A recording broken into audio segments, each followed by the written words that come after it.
Agora, uma outra coisa que repercutiu muito também, né, Mauro, e aí você deve ter visto, que repercutiu dentro da torcida do Flamengo, inclusive o Kaique me mandou aqui, nosso Kaique Lima, é que o Pedro Ivo trouxe uma informação na ESPN da saída dos atletas do Peñarol do Maracanã, que parece que os jogadores do Flamengo ficaram bem incomodados.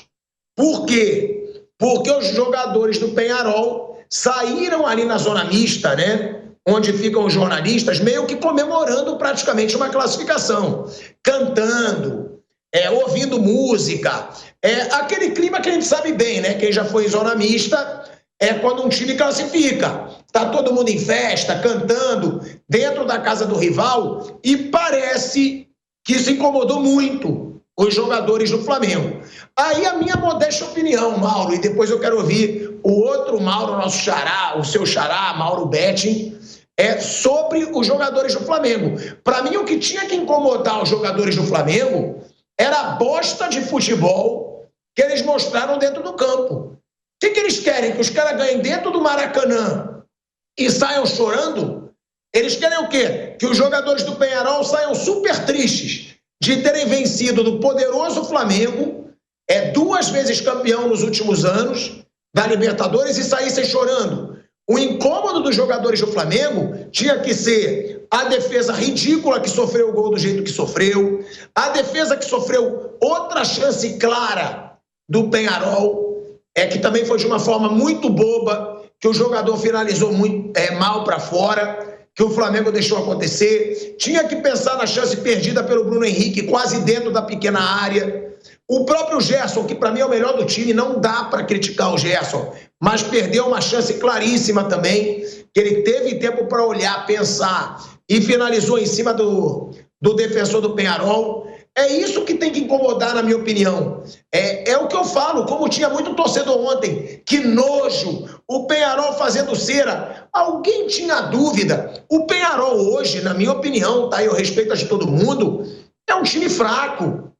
Foi campeão em 87 da Libertadores a última vez. Vocês tinham dúvida que o Peñarol ia ficar se jogando com 1-0 no Maracanã? A culpa é do Flamengo, que sofreu gol desse time dentro do Maracanã, que não se impôs dentro do Maracanã. Então, Mauro, a minha opinião, tá? Jogador do Flamengo ficar incomodadinho. Aí volta aquele assunto, vou botar no vestiário. O Tite vai falar no vestiário que eles comemoraram no Maracanã. Me desculpa, a motivação para mim de jogador do Flamengo tem que ser ter 65 mil torcedores no Maracanã todo jogo, tem que ser jogar para uma torcida de 40 milhões de torcedores, e parece que isso eles não levam muito a sério hoje em dia. Agora, a comemoração do Peñarol saindo do Maracanã incomodou o time, Mauro César Pereira.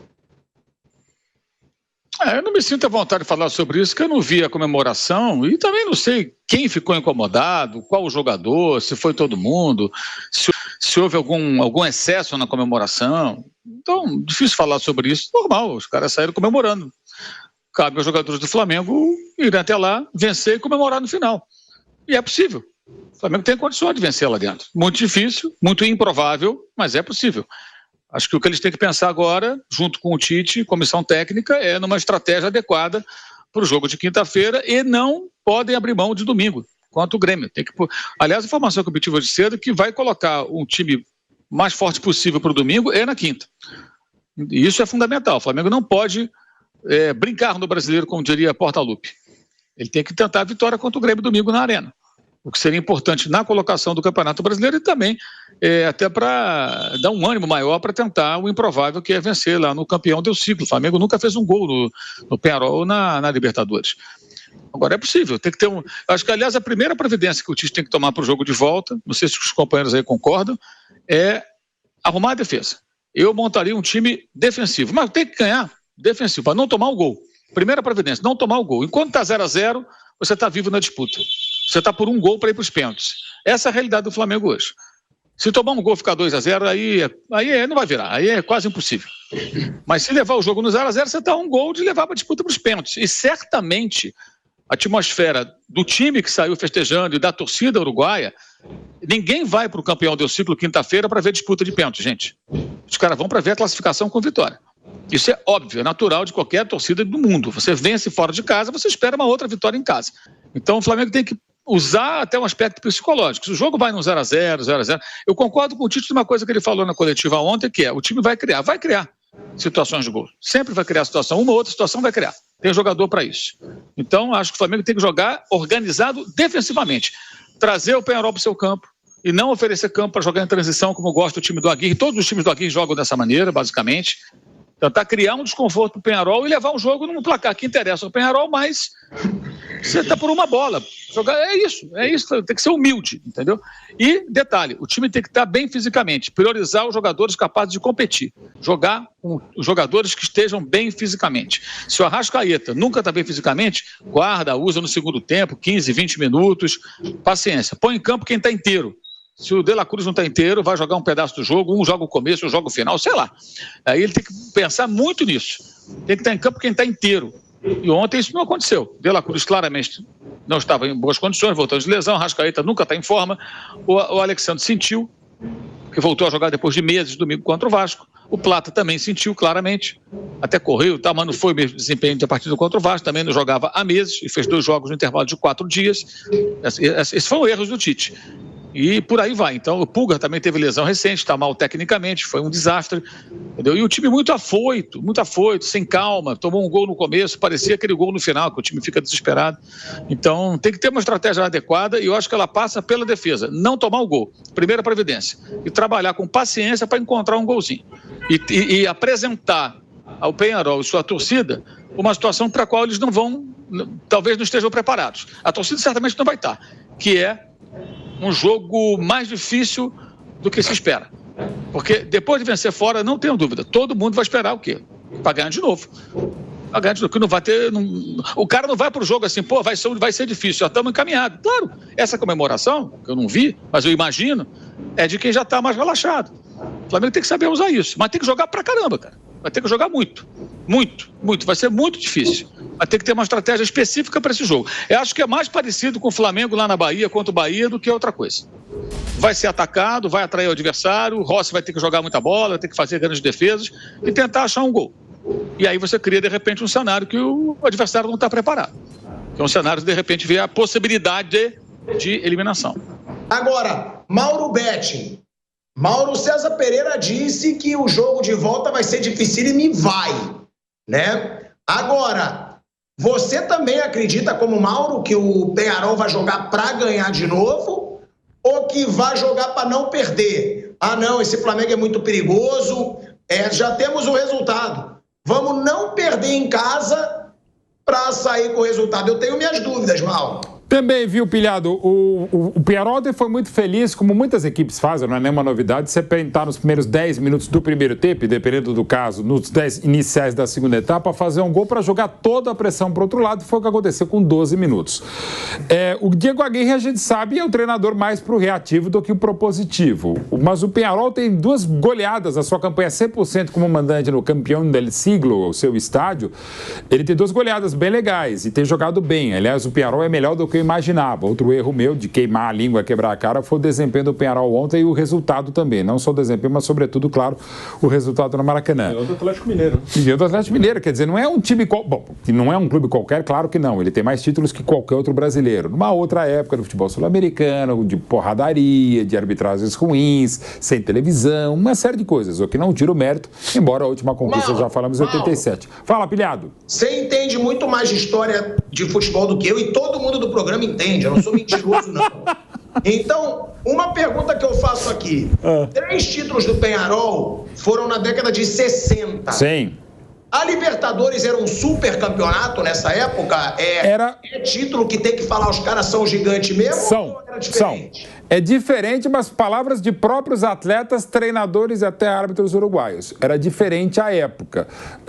Tinha mais erros de arbitragem. Mas é dever dizer que, por exemplo, o Peñarol não conseguiu o tri em 62, ele ganhou a primeira Libertadores 6-0, ganhou do Palmeiras em 6-1 aqui no Pacaembu. E ganharia a terceira porque pegou um tal de Santos de Pelé e só foi perder no terceiro jogo em Nunes por 3-0. Aliás, o único dos 3 que o Pelé jogou. Mas o jogo na Vila Belmiro é sempre bom dizer. Você fala pancada. Aliás, o time que pior sabe perder perder na história, não só no futebol, de qualquer esporte, é o Peñarol. Quase todo jogo do Peñarol acaba em porradaria, com ou sem razão. Mas, enfim, é dever lembrar que estava 2-2 o jogo de volta na Vila Belmiro. No Uruguai, o Peñarol havia vencido o Santos. Estava 2-2, o Santos venceu, fez um gol, 3-2 acabou o jogo.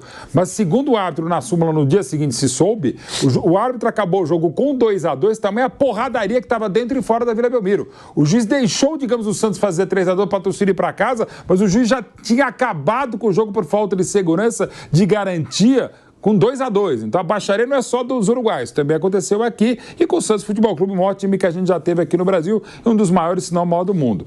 Mas assim, não dá para tirar o mérito do time que foi campeão 6-0, 6-1 e 6-6, e não é só o Peñarol, qualquer equipe tem méritos, né? E numa época que, por exemplo, o Peñarol tinha um jogador que para mim é disparado o maior jogador da história uruguaia, que era o Pedro Rocha, né? Em 66, no tricampeonato do Peñarol. Então tem muito mérito, o próprio Mauro lembrou, aquele maior time que eu vi na vida, o Flamengo de 81, foi eliminado pelo Peñarol, na Libertadores de 82, já não estava tão bem o Flamengo, embora ainda logo depois ganhasse mais um brasileiro contra aquele grande Grêmio no Olímpico. Então assim, tem que respeitar, todo campeão você não precisa admirar, mas tem que respeitar. E a história de um time que te arroia, que te assacia, e sobretudo Pedro Rocha no time de 66 e Figueroa, um dos maiores zagueiros da história, não só do Inter, do Chile, mas do futebol mundial, tem que se respeitar aquele Peñarol sim. Bom, Vanderlei Nogueira, Bruno Prado, acreditam que o Flamengo vai reverter esse resultado? Porque a pergunta não é pode, poder é claro que pode. É óbvio que o Flamengo pode, na minha opinião, deve, tá? Deve, porque o time é muito melhor que o time do Peñarol. Eu digo no papel, tá? Não digo futebol não, porque esse Flamengo me desagrada e quem acompanha sabe que me desagrada. Agora, eu concordo com o Mauro César Pereira. Jogar a toalha perdendo de 1-0 em casa é coisa de time pequeno. Não é para jogar toalha.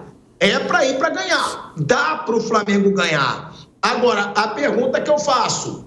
O Flamengo começou o confronto sendo bem favorito. Eu acho que ninguém aqui diria, eu acho que o Peñarol vai passar. Hoje mudou. Dá para a gente dizer, Vander, Bruno, que o Peñarol é bem favorito ou é apenas favoritinho, já que o Flamengo é bicampeão de Libertadores aí nos últimos 4 anos? Bom, primeiro o jogo que aconteceu. Fiquei chocado, né, com a falta de futebol do Flamengo. Antes da bola rolar, eu falei aqui até no programa, antes da bola rolar, o Flamengo é muito favorito, vai ganhar o jogo, joga em casa, jogo importante, tem elenco, mesmo com as baixas, com contusões, tudo isso. Tem elenco, o cenário todo é ganhar o jogo, eu não falei golear, ganhar o jogo do Peñarol, com todo o respeito. Hoje o líder do campeonato lá é o Danúbio, né, e o Peñarol está em segundo e terceiro, está o Nacional. Mas, de qualquer maneira, eu acreditava nisso. Dancei, né, no meu achômetro. Perdeu. Agora, acredito naquilo que foi dito ontem na coletiva. O Flamengo vai criar, jogando fora de casa contra o Peñarol em Montevidéu. Vai criar. Colocar a bola para dentro, esperam os torcedores do Flamengo que os jogadores com competência façam gols ou gol. Enfim, eu acredito numa virada do Flamengo, acredito que ele volte do Uruguai classificado. Se não acontecer isso, isso é uma enorme decepção, realmente vai ser muito difícil explicar. Asmar. E o Bruno, né? Eu acho que tem condição, claro, mas o Peñarol passa a ser o favorito no confronto. Acho que pelo resultado, pelo jogo, acho que o Peñarol passa a ser o favorito, sim, mas claro que está aberto. Mas isso reverteu. Acho que o Peñarol agora tem mais chance de passar.